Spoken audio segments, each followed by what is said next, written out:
नमस्कार, आप देख रहे हैं मोबाइल न्यूज 24 और 17 लाख दर्शकों का फेवरेट न्यूज चैनल। जिस प्रकार से आपको पता है कि अलग अलग लोकसभा क्षेत्र में जाके वहां के गांव में गलियों में सर्वे कर रहे हैं कि आखिर इस लोकसभा चुनाव में किसकी होगी जीत, किसकी होगी हार और किसकी बनेगी अगली सरकार। ये जानने के लिए आपसे हम मिलवाने वाले हैं हरकेश नगर गांव में और हरकेश नगर वार्ड के पूर्व कांग्रेस अध्यक्ष धर्मपाल भराना जी से। भराना जी, आपका बहुत बहुत स्वागत है। आप बताएं, लगातार आपका और कांग्रेस का गठबंधन के तहत कभी कांग्रेस वाले नेता आ रहे हैं, कभी केजरीवाल जी आ रहे हैं और ये क्षेत्र जो है वो आम आदमी पार्टी के खाते में गई है। सहीराम पहलवान यहाँ से आपके उम्मीदवार हैं। आपको क्या लगता है, एक तरफ से बीजेपी के कद्दावर नेता रामवीर सिंह बिधूरी हैं और इधर सहीराम पहलवान है, क्या टक्कर है, क्या मुकाबला है, कैसा लग रहा है आपको? सबसे पहले तो मैं नीरज जी आपका धन्यवाद करता हूं कि आप कवरेज करने के लिए आए और आपसे हम बहुत दिन से जुड़े हुए हैं और आप सच्ची और हमेशा ठीक खबर देते हैं। इसके साथ ही आपने जो प्रश्न किया, हमारे सामने दो नेता हैं, कांग्रेस के हम प्रतिनिधित्व करते हैं और साथ ही केजरीवाल जी के यहाँ से झाड़ू से आम आदमी पार्टी से सहीराम पहलवान जी को टिकट दिया है, जो यहाँ के बहुत अच्छे 2 बार चुने हुए एमएलए भी हैं और पब्लिक में उनकी बहुत अच्छी साख है। रामवीर बिधूरी का जहाँ तक सवाल है, वो तो कभी हारते हैं कभी जीतते हैं। ये लगातार 2 बार जीत चुके हैं और उनकी छवि एक जगह टिकाऊ नहीं है कभी भी। किसी भी पार्टी में आज तक वो जम के नहीं रहे, कोई भी उनके पुराने दोस्त नहीं है और जिनके पुराने मित्र नहीं हो वो समझ लो उसमें कोई ना कोई कमी है, क्योंकि सब मित्रों में तो कमी नहीं होगी। बिल्कुल बिल्कुल। तो इसके कारण उनकी छवि उतनी अच्छी भी नहीं है। और जैसा कि आप भी देख रहे हैं, हमारे यहाँ से झाड़ू से और कांग्रेस का जो गठबंधन हुआ, दोनों को मिलकर इतनी अच्छा कन्वेंसिंग चल रहा है, जनता का इतना साथ मिल रहा है कि लगता है कि उनकी जमानत जब्त हो जाएगी। इसी के साथ और क्या बताऊं, उनकी पहलवान जी की छवि इतनी अच्छी है, कहीं भी जा रहे हैं जनता उन्हें देखने के लिए आती है, जैसे केजरीवाल जी को लिए। बिल्कुल, सहीराम पहलवान एक ग्राम से जुड़े हुए नेता हैं और आम लोगों से कभी भी आप उनके ऑफिस चले जाओ, घर चले जाओ, आप मिल सकते हो, अपॉइंटमेंट लेने की कोई जरूरत नहीं है। वहीं रामवीर सिंह बिधूरी अपने आप को केंद्रीय नेतृत्व वाला बड़ा नेता मानते हैं, मुख्यमंत्री के दर्जा प्राप्त अपने आप को कहते हैं कि मैं विपक्ष का नेता हूं और उन्हें इतना बड़ा कोठी मिला हुआ है, उनसे मिलने के लिए आपको अपॉइंटमेंट लेना पड़ता है।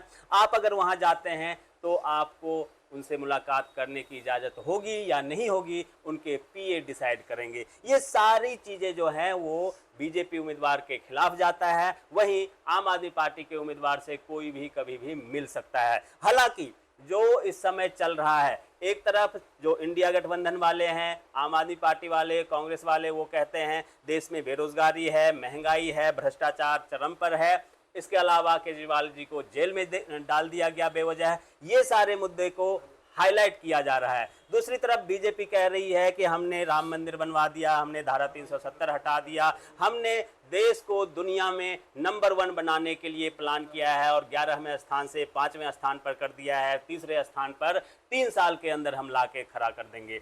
ये 2 अलग अलग धरा के लोग अलग अलग तरीके से लोगों को रुझाने की कोशिश कर रहे हैं। विश्वास जनता किस पे करेगी, राम मंदिर पे, धारा 370 पे, दुनिया में नंबर 1 बनाने पे, या फिर बेरोजगारी, महंगाई और जो भ्रष्टाचार है उस मुद्दे पर वोट देगी? आपको क्या लगता है, लोग राम मंदिर पे वोट देंगे या फिर भ्रष्टाचार, बेरोजगारी पे वोट ये देंगे? पहली बार जब आए, इस बार दूसरा टर्न इनका खत्म होने जा रहा है, तब तो लोगों को भ्रमित कर दिया मंदिर के ऊपर और हिंदू मुसलमान के ऊपर, और इतना रोजगार हम देंगे। आज के दिन कितने ही लाखों, क्या करोड़ों के हिसाब में लोगों, हमारे युवाओं की ओवर एज हो चुके हैं नौकरी का इंतजार करते करते। अब इतने परिवार जब बेरोजगार हो गए और उनकी आगे बर्बादी है, कितने साल में पढ़ के आते हैं, तो अब मंदिर में क्या, मंदिर तो जनता ने बनाया, इन्होंने क्या लगाया सारा? अगर आप देखो फंड कितना जनता ने दिया, वो पूरा भी यूज नहीं हो पाया। राम मंदिर इनके होते बनाए बस वो है, उनका इनसे क्या मतलब है? इनको तो बिल्कुल, वैसे तो राजनीति और धार्मिक दोनों को अलग ही होना चाहिए, लेकिन इन्होंने मेन मुद्दा धर्म के नाम पे लोगों को भ्रमित किया हुआ है, अपना अस्तित्व नहीं है। आज दोबारा भी जब ये वोट मांग रहे, क्या मांग रहे? कोई अपनी प्रसिद्धि के लिए तो नहीं मान रहे, सिर्फ यही क्या मंदिर के ऊपर 2 अगली बार हम मथुरा बनाएंगे। इससे अलग इनके पास न बेरोजगारी खत्म करने का कोई मुद्दा है, ना ये है कि हमने इतनी नौकरी दी। दूसरा, जो भी वो बनाए हमारे सैनिकों के लिए 4 साल की वो रख दिया। खुद 5 साल रह रहे हैं, 74 साल के होने जा रहे हैं। वो युवा लड़का जो आज 18 साल का जाके 22 साल में रिटायर हो रहा है, ये 74 साल के बाद भी चाहते हैं कि हम ही प्रधानमंत्री बने। तो इनकी सोच जनता के सामने है, जनता समझ गई है, बिल्कुल इनसे इसलिए खिलाफ है। पहली बार आ गए, अब की बार तो बिल्कुल जनता अंदर से जली हुई है। बिल्कुल, ये तो केंद्रीय नेतृत्व की बात हुई, पूरे दिल्ली की बात हुई। आप गांव से जुड़े हुए हैं, हरकेश नगर गांव से जुड़े हुए हैं। मैं भी पिछले 20-25 साल से आपके गांव में आता हूं। यहाँ की पहले जो समस्याएं थी वो काफ़ी जटिल थी। समस्याएं हालांकि हमेशा से बनी रहती है। यहाँ पे मैं अभी आ रहा था तो सीवर और नाली जो है चौक पड़ा हुआ है, नाली का पानी सड़क पर अभी भी आता है। ये सारी समस्याएं जो है ये क्यों नहीं दूर हो पा रही है? अब तो आपके विधायक भी हैं, काउंसलर आपके हैं या बीजेपी के हैं? यहाँ पे आपके ही हैं। तो अब ये समस्या क्यों है? ये समस्या इसलिए तो हमारी जनता जागरूक नहीं है। पॉलीथीन सब नाली में डालेंगे, आहिस्ता आहिस्ता कम हो रही है। सीवर यहाँ पे डल रहा है, जो अभी पूरा नहीं हुआ, उसके डलते ही काफ़ी समस्याएं खत्म हो जाएंगी। दूसरी रही कि बड़े जो केंद्र के थ्रू काम है, हमारा एक रोड आना था कालकाजी डिपो से, उस समय रमेश जी हमारे विदुड़ी MP है, उन्होंने उसके लिए NOC नहीं दी DDA के पार्क से रोड लाने के लिए। तो इसलिए इनका तालमेल नहीं होने से कुछ चीज़ें इसलिए लटक रही हैं, जिससे कि जनता को परेशानी होती है। इन्हें उससे कोई मतलब नहीं, ये अपनी नाक ऊँचे करते हैं कि हम केंद्र में हैं तो हम वो इनको फंड नहीं देंगे, इनका रास्ता यहाँ से नहीं निकलने देंगे। ये हम अपने सामने अभी फेस कर रहे हैं। बिल्कुल। एक और समस्या, उस पर काफ़ी हद तक आप लोगों ने सफलता पाई भी है।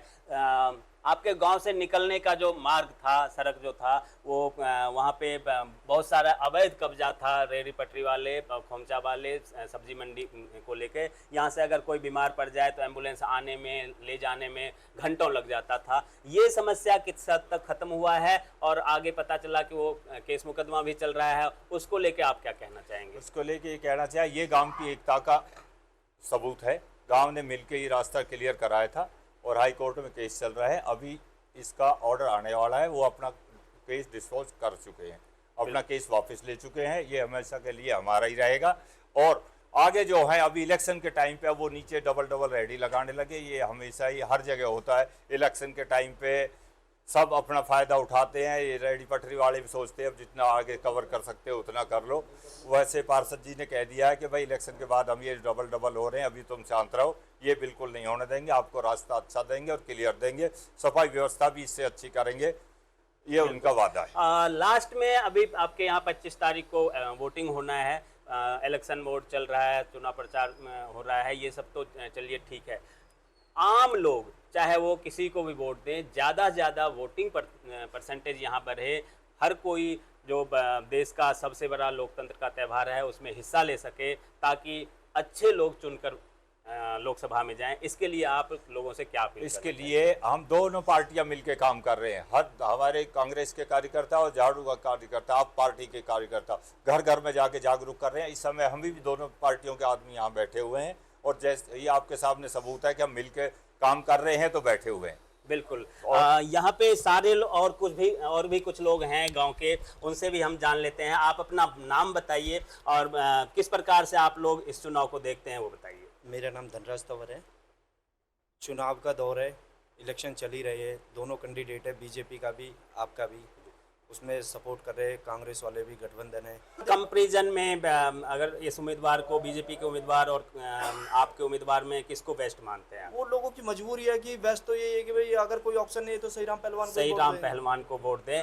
ये यहाँ पे है। आप अपना नाम बताइए और आपका अभी जो 25 तारीख को वोट देने जाएंगे, क्या सोच के वोट देंगे कि क्षेत्र में विकास हो, भ्रष्टाचार दूर हो, या फिर देश में जिस प्रकार से मोदी जी कह रहे हैं कि हम देश को दुनिया में नंबर 1 बनाएंगे, उस पर वोट देंगे? मेरा नाम पंकज मिश्रा, मैं बेरोजगारी, महंगाई के ऊपर वोट करूंगा, जो कि नरेंद्र मोदी की सरकार जब से आई हुई है भारत के अंदर, जब से सबसे ज़्यादा बेरोजगार आज रोड पे खुलते, कोई पकोड़े तल रहा है, कोई कुछ कर रहा है, सबसे ज़्यादा महंगाई चरम पे है।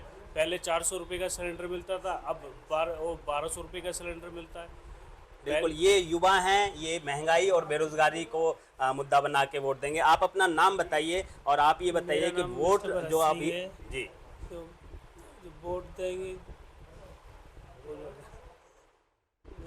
चलिए, कुछ लोग बोलने में हिचकिचाते हैं। आम आदमी पार्टी के कार्यकर्ता हैं, इनसे भी जानते हैं कि अब आपके जो उम्मीदवार हैं, कुछ लोग कहते हैं कि भाई मजबूरी है इसलिए हम उनको वोट देंगे, जैसे कि इन्होंने बताया। तो क्या ऐसा 2 बार से आपके एमएलए यहाँ पे हैं, आप लोगों को क्या लगता है क्या क्या विकास हुआ है इस गांव का, खास तौर पे क्योंकि आप लोग गांव के रहने वाले हैं? देखो, सहीराम पहलवान जी हमारे 2 बार विधायक रहे हैं जी। ठीक है। सहीराम पहलवान जी ने हरकेश नगर में विकास किया है, जहाँ पे पानी की जरूरत थी वहाँ पानी की लाइन भी डाली है। जहाँ पे सीवरेज की दिक्कत थी सीवरेज भी डाले हैं। और मतलब जो भी गांव में समस्या आई है, हमारे गांव के जो आरडब्ल्यू बनी हुई है, वो कभी भी गांव की कोई भी समस्या विधायक जी के पास लेके गए तो विधायक जी ने उस बात को सुना है और उस पर अमल किया था। बिल्कुल, विधायक जी जैसा कि मैंने आपको पहले भी बताया कि बिल्कुल ग्रामीण परिवेश से जुड़े हुए हैं, वो हर किसी से मिलते हैं, उनकी बात सुनते हैं और कोशिश करते हैं उनके समस्याओं का समाधान जितना आसानी से हो सके, अगर जटिल ना हो तभी वो काम रुकता है। आप बताएं क्या नाम हुआ आपका और किस प्रकार से प्रचार कर रहे हैं आप लोग? मेरा नाम उमेश है। हमारे जो 10 साल से प्रेजेंट में जो विधायक सहीराम पहलवान जी हैं, उन्होंने काफ़ी अच्छा काम किया है। हमें खुद भी याद है, हम साइकिल से ओखला फेज 3 से 4-4 टंकियाँ पानी की भरकर लाते थे। आज जो कि हमें घर घर पानी मिल रहा है और आधा घंटा पानी मिल रहा है। पानी की कोई कमी नहीं है। कभी कभार डिस्ट्रीब्यूशन की कभी दिक्कत आ जाती है, पीछे से कभी दिक्कत होती है।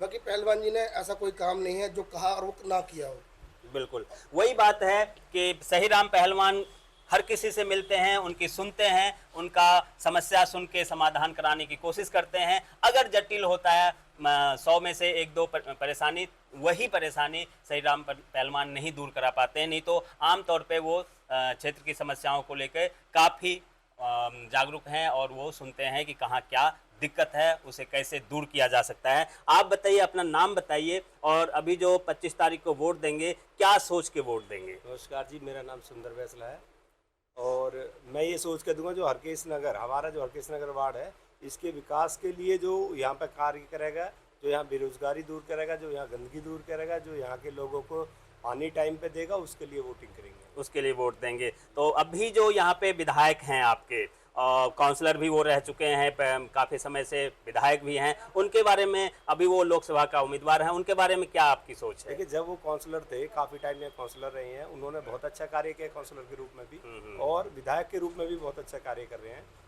और अब जब ये एमपी का इलेक्शन लड़ रहे हैं तो कोशिश यही रहेगी हमारी सबकी और उन पर प्रेशर बना के बहुत ही अच्छा, पहले से भी अच्छा कार्य करें। बिल्कुल, तो वही जिस प्रकार से मैंने आपको कहा कि ये हरकेश नगर गांव है, यहाँ पे सबसे बड़ी समस्या सीवेज की है, पानी निकासी की है। हालांकि कुछ बेहतर हुआ जरूर है, लेकिन और ज़्यादा सुधार की जरूरत है। आप तमाम दर्शकों का बहुत बहुत धन्यवाद और धर्मपाल जी आपका भी, आप सबका भी बहुत बहुत धन्यवाद। नमस्कार।